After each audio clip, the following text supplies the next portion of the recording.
والصلاة والسلام على رسول الله صلى الله عليه وسلم.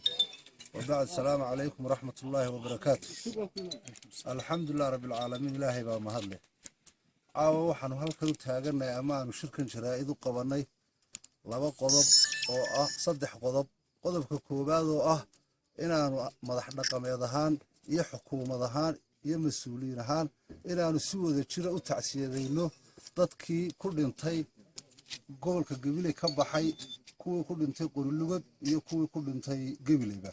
Ilaahay samiriye iimaan haynaga siiyo, iyagana naxariistii janna Allah siiyo. gacmo ka gardaran baa dilay, waanu ka xunnahay. waa xukuumaduna taasay nala qabtaa, waxaanu kelidaya qabno maaha. qodobka labaad waxaanu doonaynaa inaanu ummadda u iclaamino guud ahaan reer Somaliland, gaar ahaana reer Gabiley, in wixii khilaafaad ahaa noocaay laga faa'iideysto la doonayo cadawgu ka faa'iideysto inuu dhammaaday. reer Gabiley iyo xukuumadooduna ay heshiiyeen sidaad ku arkaysaan halkan. mas'uuliyiinta madax dhaqameedka gobolka Gabiley iyo mas'uuliyiinta siyaasadda gobolka Gabiley xaadir bay ku wada yihiin way dheeyeen. waxa kale oo xaadir ku ah madaxda qaranka heer gobol iyo heer qaranba leh.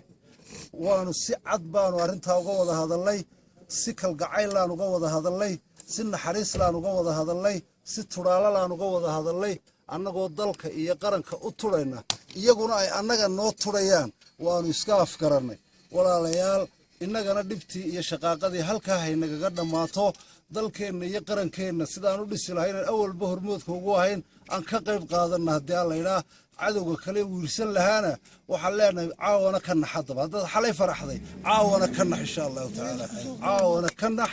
waa adiga arkaya annagoo madaxdayadii iyo gobolkayagii nabad ku joogna, gacmahana is haysanna. wabilaahi towfiiq, wasalaamu calaykum waraxmat